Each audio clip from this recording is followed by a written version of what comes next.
আসসালামু আলাইকুম। আশা করি সবাই ভালো আছেন। এসে বললাম বাংলাদেশ ভার্সেস ইন্ডিয়া বা ইন্ডিয়া ভার্সেস বাংলাদেশের প্রিভিউ নিয়ে।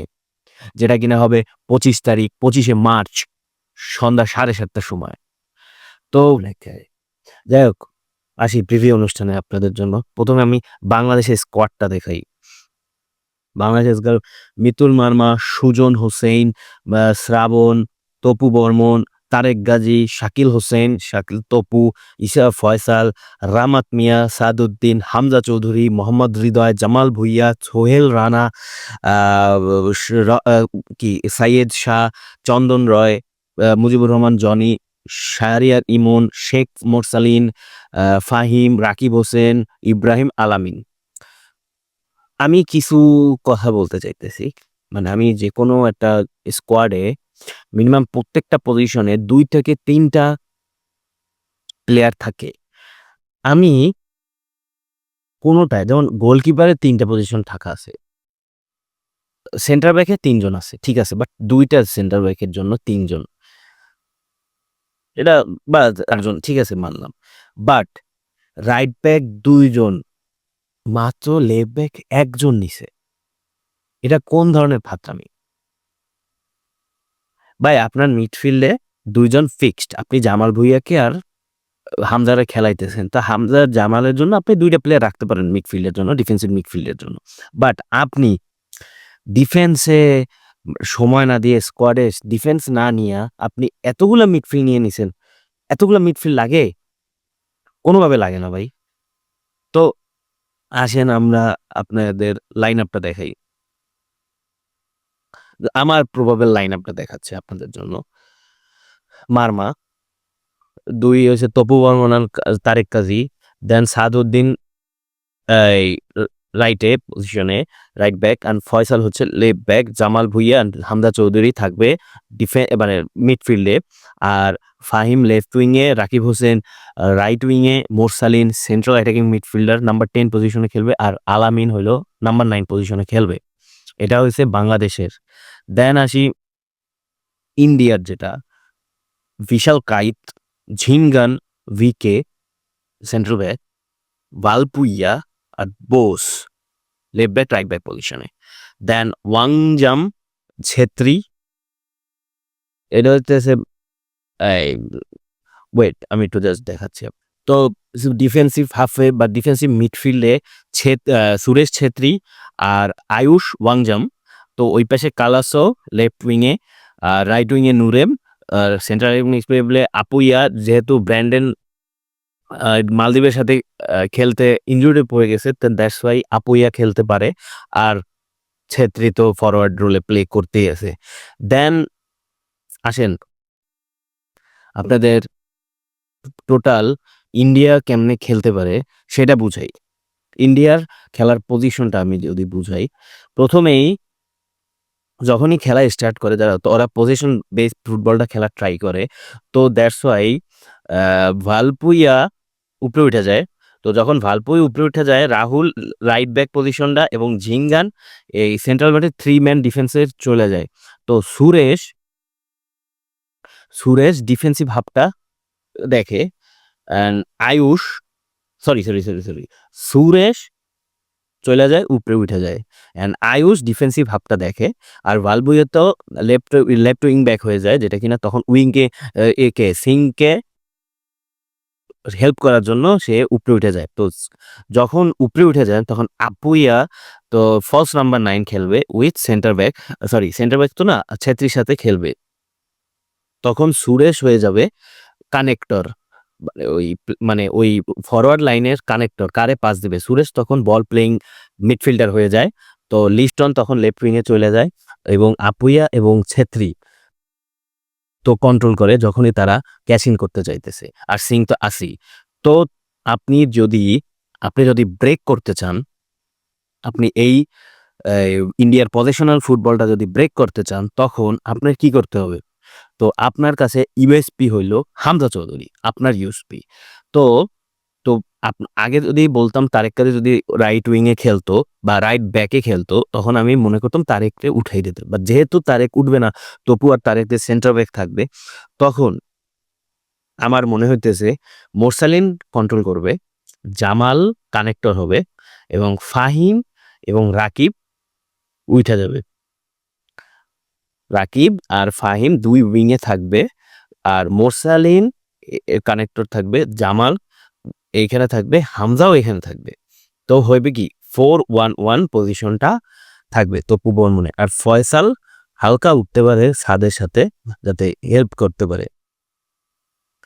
হ্যাঁ, হামজা ফুল খেলাটা কন্ট্রোল করবে, আর তপু আর তারেক যাতে যদি উঠে বাংলাদেশ কখনো পজিশন ফুটবল খেলতে চায়, তখন যাতে কাউন্টার অ্যাটাকে গোল না খায়, তখন হামজা, ফয়সাল এবং সাদ যদি না পারে, তখন তপু আর তারেক অফকোর্স ঠেকাই দিবে।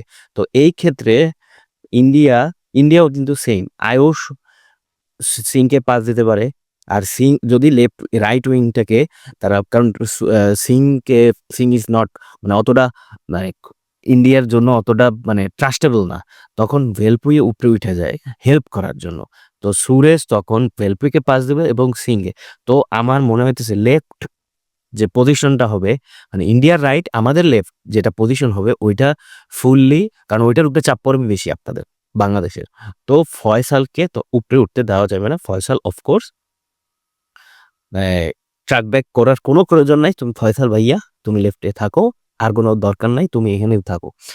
যদি দরকার পড়ে তো জামাল এইখানে থাইকা, জামাল ডিফেন্সিভ মানে অ্যাজ এ বল উইনও করতে চাইবে, রিকভারি করে বল ডিস্ট্রিবিউশনও করতে পারবে along side with Hamza Chowdhury.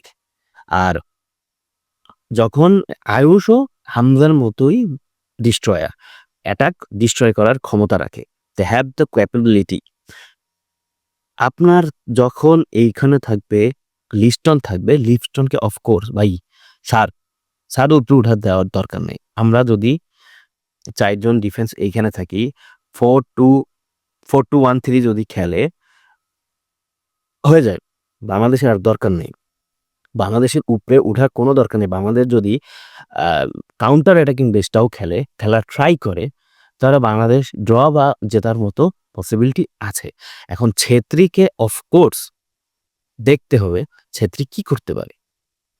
Tapu এবং তারেকের বড় একটা কাজ হলো ছেত্রীকে আটকে রাখা। যদি এখন আরেকটা কথা হলো, ছেত্রী যদি তপু আর তারেক যদি ছেত্রীরে আটকায়, তখন এই জায়গাটা ফ্ল্যাঙ্কের জায়গা হয়ে যাবে, তখন আপুইয়া গোল দিয়ে দিতে পারে।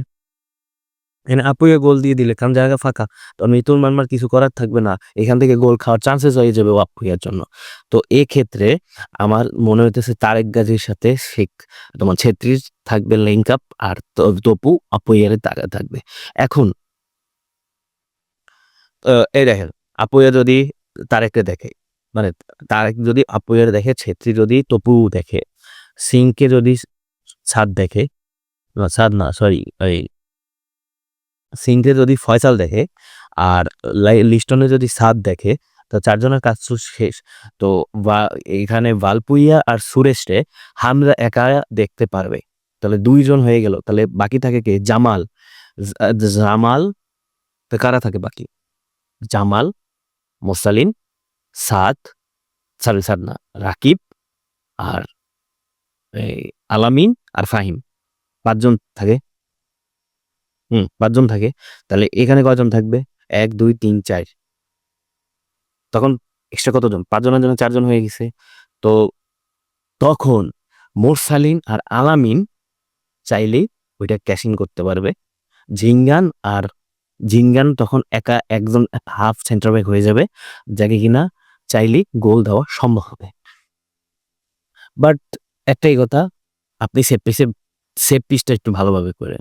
তারেক গাজী অতটা লম্বা না, বাট তপু বর্মন লম্বা, বাট ওদের কর্নারের সময় আপনাকে টোটাল ফোকাসড ওয়েতে আপনার সেট পিস ঠেকাইতে হবে। ইন্ডিয়া মানে আপনার লাস্ট বার যখন আমরা সল্টলেকে খেলতে গেছিলাম, তখন আমরা সেট পিসে গোল খেয়ে ড্র করছি। তো আপনার সেট পিসটা এবং সেই গোলটা ওই জিঙ্গানি দিছিল। তো আপনার গোলটা মানে যাতে না খায়, আপনার এটা দেখতে হবে। খুব টাইট একটা ম্যাচ হবে, খুব টাইট একটা ম্যাচ হবে। আমার মন বলতেছে জিততে পারে বাংলাদেশ। হামজা চৌধুরীর সেই ক্যাপাবিলিটি আছে একা ম্যাচ ঘুরানোর। এখন কথা হইলো হামজার কি রোল থাকবে? হামজার রোলটা থাকবে, হামজা জানি হামজা জানি অ্যাটাক হামজা অ্যাটাক জানি না খাইতে দেয় এবং বল রিকভারি করে, যেটা স্পেনের হয়ে রদ্রি বা ম্যানচেস্টার সিটির হয়ে রদ্রি যেটা করে। আপনি অ্যাটাকটাকে নালিফাই কইরা, তার অ্যাটাকটা মানে ইন্ডিয়ার অ্যাটাকটা নালিফাই কইরা সে ওই বলটা জামাল বা যেকোনো একটা উইঙ্গারকে যদি বলটা ডিস্ট্রিবিউট করতে পারে, তখন তারা গোল বানানোর বা গোল তৈরি করার একটা অপরচুনিটি ক্রিয়েট করতে পারবে। না হলে হামজা চৌধুরী যদি এটা করতে ব্যর্থ হয়, তখন এই ফুল বাংলাদেশের ওই ডিফেন্সের উপরে যে চাপটা আইসা পড়বে, যেটা বাংলাদেশ কখনো ওই চাপ পারবে না নিতে। কারণ একবার না একবার সে খাবেই, গোল খেয়ে যাবে। কারণ আমি অ্যাজ এ গোলকিপার আমি মিতুল মার্কার অত রেট করি না, গোল খাইয়ে যেতে পারে। তো আমার মনে হইতেছে হামজা চৌধুরীর মানে সিডিএম অ্যাজ এ সিডিএম খেলানোটা বেটার অপশন হবে, এবং সিডিএম খেললে আপনি যদি গোল না খান, মানে আপনি যদি দেখতেছেন আপনার পিছনে আপনার একজন ট্রাস্টেবল একজন পারসন আছে, তাহলে আপনি আর পিছনে বল যদি আপনার হারানো, তখন আপনার কোনো প্যারা নাই। আপনি করতেও পারবেন। আপনি প্রেস করতেও ভয় পাবেন না। কারণ আপনি যদি প্রেস করতে ভুলও করেন, আপনার পিছনে হামজা চৌধুরী আছে যে কিনা আপনার জন্য বল আবার বানাইবে বা আপনার জন্য বল আবার ওন করবে আপনার জন্য। তো বাংলাদেশের জন্য আমি আম কি বলতে পারি? বাংলাদেশ প্লিজ ম্যাচটা জিতে আসো। দেন আমরা ফাটাই দিব। আমরা দেখতেছি ইন্ডিয়ারে। আসবে না? তখন আমরা দেখতেছি কেমনে হোস্ট করতে হয়, কেমনে খাতিরদারি করতে হয়। বাংলাদেশের চেয়ে তো ভালো কেউ খাতিরদারি করতে পারে না। এমন খাতিরদারি দিমু, জীবনে আর বলতে পারবে না। তো বাই।